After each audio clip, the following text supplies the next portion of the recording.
السلام علیکم رحمۃ اللہ وبرکاتہ۔ دوستو، ہم آپ کو آج اس ویڈیو میں بتائیں گے کہ یزید کی موت کیسے ہوئی تھی۔ یزید کے موت کا واقعہ، کربلا کے واقعے کے بعد یزید کا انجام کیا ہوا۔ امید کرتے ہیں کہ آپ ہماری ویڈیو کو مکمل دیکھیں گے اور ثواب کی نیت سے آگے شیئر کریں گے۔ یزید نے نواسۂ رسول کو شہید کروا دیا اور وہ یہ سوچتا تھا کہ اس ظلم و ستم کے بعد عرب کے سارے لوگ میری بیعت کر لیں گے، میرے سامنے جھک پڑیں گے، کوئی بھی میرے خلاف حسین رضی اللہ تعالیٰ عنہ کے بعد سر نہیں اٹھا سکے گا۔ لیکن جب رسول اللہ صلی اللہ علیہ وسلم کی بیٹیاں قید ہو کر کوفہ اور شام کے بازاروں سے گزری تو ان کے خطبے سنتے سنتے لوگوں کے مردہ ضمیر جاگنے لگے اور یوں یزید کے خلاف بغاوت پیدا ہو گئی۔ ہر کوئی یہی سوچنے لگا کہ اسلام اللہ تعالیٰ کا دین ہے اور محمد مصطفیٰ صلی اللہ علیہ وسلم اللہ کے رسول ہے، اور یہ خاندان اللہ کا محبوب ترین خاندان ہے۔ جس نے ان کے ساتھ ظلم کیا اسے بادشاہ کہنا سب سے بڑا گناہ ہوگا۔ اور یوں مدینے والوں نے یزید کی بیعت سے انکار کر دیا اور پھر یزید نے مدینہ منورہ پر حملہ کیا۔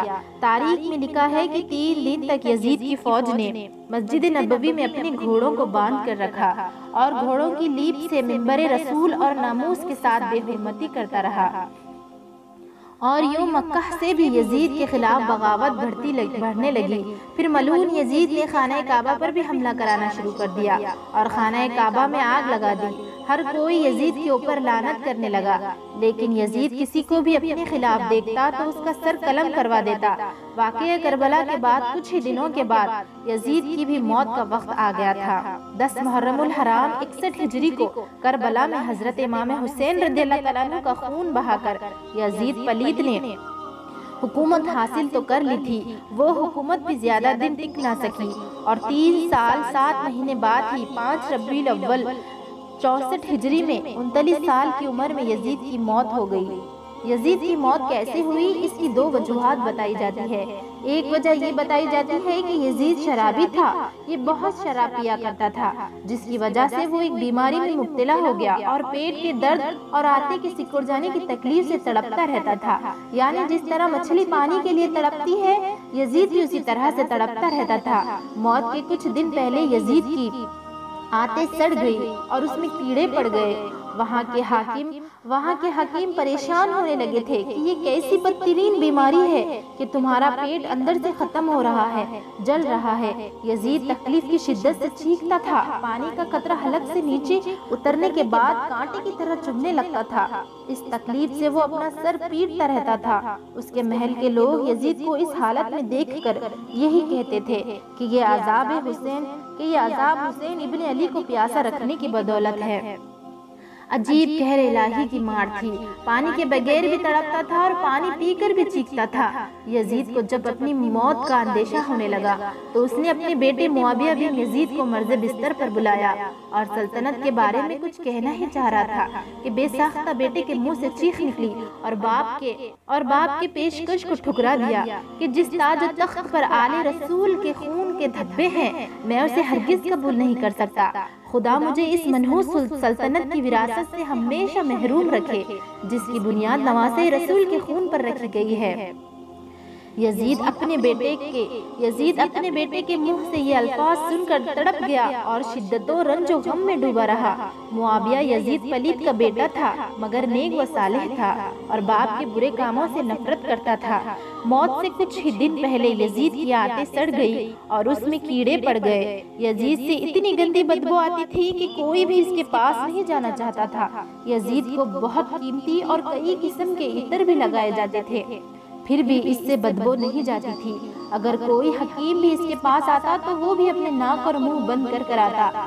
یزید کا پیٹ کیڑوں کا غذا بنتا جا رہا تھا، تکلیف کی شدت سے چیختا تھا، پانی کے قطرہ حلق سے نیچے اترنے کے بعد بھی کانٹے کی طرح چبھنے لگتا تھا۔ عجیب قہر الہی کی مار تھی کہ پانی کے بغیر بھی تڑپتا تھا اور پانی پی کر بھی وہ چیختا تھا۔ آخر میں اسی درد کی شدت سے تڑپ کر اس کی جان نکل گئی۔ اس کی لاش میں ایسی بھیانک بدبو آنے لگی تھی کہ اس کے قریب جانا مشکل ہو گیا تھا۔ جیسے تیسے اس کی لاش کو سپرد خاک کیا گیا۔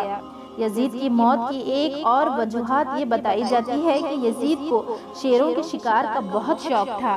ایک مرتبہ یزید شیروں کا شکار کرنے کے لیے جنگل گیا، تب اس کی نظر ایک عیسائی لڑکی کے اوپر پڑ گئی۔ وہ لڑکی بہت خوبصورت تھی۔ یزید اس لڑکی کا عاشق ہو گیا۔ یزید دوسرے دن بھی وہیں گیا اور تیسرے دن بھی وہیں گیا۔ اسی طرح اس نے اس کے مقام تک رسائی حاصل کر لی۔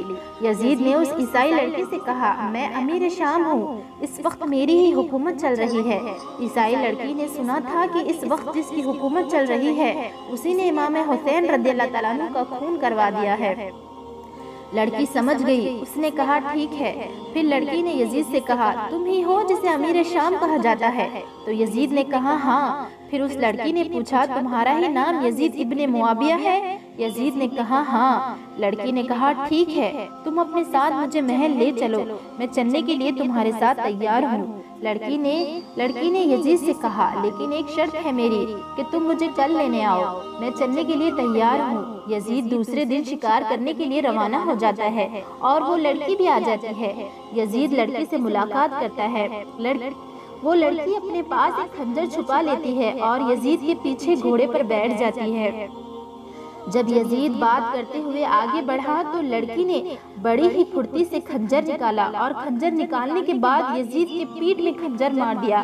خنجر کا لگنا تھا کہ یزید گھوڑے سے نیچے گر گیا۔ پھر اس لڑکی نے دوبارہ پھرتی سے یزید کو خنجر مارا۔ یزید سنبھل نہ سکا اور اس لڑکی نے یزید کے اوپر کئی سارے وار کر کے یزید کو وہیں پر کاٹ کر رکھ دیا اور وہ لڑکی وہاں سے چلی گئی۔ یزید کی لاش کئی دنوں تک وہیں پڑی رہی۔ یزید کے ساتھی کئی دنوں کے بعد جب تلاشتے ہوئے اسی راستے پر پہنچے تو ان لوگوں نے دیکھا کہ یزید کا جسم وہیں کٹا ہوا پڑا ہے۔ یزید کے ساتھی اس کی سڑی ہوئی لاش کو اٹھا کر لائے اور ایک گڈھا کھود کر اس کو وہیں دفن کر دیا۔ اور آج بھی جہاں یزید کی قبر بتائی جاتی ہے وہاں شیشہ گلانے کی فیکٹری بنا دی گئی ہے اور اس کی قبر کا کہیں پتہ نہیں ہے۔ اللہ تعالیٰ کا کتنا بڑا عذاب یزید پر ہو رہا ہے کہ یزید کی قبر کا نام و نشان تک نہیں ہے۔ اور حضرت امام حسین رضی اللہ تعالیٰ عنہ کے روزے کو دیکھیے کس طرح چمک رہا ہے۔ امام حسین کا روزہ کل بھی چمک رہا تھا اور آج بھی چمک رہا ہے، انشاءاللہ تعالیٰ قیامت تک چمکتا رہے گا۔ یزید ڈوب گیا شام کے اندھیروں میں، حسین چمکے ہیں دنیا میں روشنی کی طرح۔ بے شک سبحان اللہ۔ حضرت امام حسین رضی اللہ تعالیٰ عنہ کا خون دیکھیے کس طرح سے رنگ لا رہا ہے۔ جب یزید مر گیا اور 3 سال 8 مہینے گزر گئے اور کچھ عرصہ گزرنے لگا تو وہی کوفہ کا مختار ستفی جس کے یہاں حضرت امام مسلم رضی اللہ تعالیٰ عنہ اترے تھے، مختار ستفی عوام میں ایک آواز اٹھاتے ہیں۔ وہ لوگوں سے کہتے ہیں کہ میں چاہتا ہوں کہ خون حسین کا بدلہ لیا جائے، کیا تم لوگ میرا ساتھ دو گے؟ تو پوری عوام حضرت امام حسین رضی اللہ تعالیٰ عنہ کی طرف تھی اور سارے لوگ اٹھ پڑے اور کہا کہ ہم حضرت امام حسین رضی اللہ تعالیٰ عنہ کے خون کا بدلہ لینے کے لیے تیار ہے، ہم امام حسین رضی اللہ تعالیٰ عنہ کا بدلہ لینے کے لیے اپنی تلواریں اٹھا رہے ہیں۔ اور سارے لوگ مختار ستفی کے جھنڈے تلے آ گئے۔ مختار ستفی نے حضرت امام حسین رضی اللہ تعالیٰ عنہ کے بھائی حضرت محمد بن حنفیہ رضی اللہ تعالیٰ عنہ کے نام کا ایک فرض خط لکھا تھا اور لوگوں سے یہ کہہ دیا تھا کہ مجھ کو امام حسین کے بھائی محمد بن حنفیہ نے خط لکھ دیا ہے کہ قاتلان امام حسین کا بدلہ لیا جائے۔ حضرت محمد بن حنفیہ رضی اللہ تعالیٰ عنہ کو جب یہ اطلاع ملی ہے تو حضرت محمد بن حنفیہ کہتے ہیں کہ میں نے وہ خط نہیں لکھا ہے، اگر وہ نواسۂ رسول کے قتل کا بدلہ لینا چاہتا ہے تو مجھے کوئی اعتراض نہیں ہے۔ مختار ستفی کو جب اور طاقت مل گئی تو مختار ستفی نے کہا ٹھیک ہے، اب ہم حضرت امام حسین کے قاتلوں سے بدلہ لے کر ہی رہیں گے۔ اور اس نے تمام لوگوں کو اپنے جھنڈے تلے جمع کر لیا اور جمع کرنے کے بعد مختار ستفی نے کہا کہ سب سے پہلے حضرت امام حسین رضی اللہ تعالیٰ عنہ کے قاتلوں کو گرفتار کیا جائے۔ اس کے بعد مختار ستفی نے پورے کوفہ میں حضرت امام حسین رضی اللہ تعالیٰ عنہ کے قاتلوں کو ڈھونڈنا شروع کر دیا۔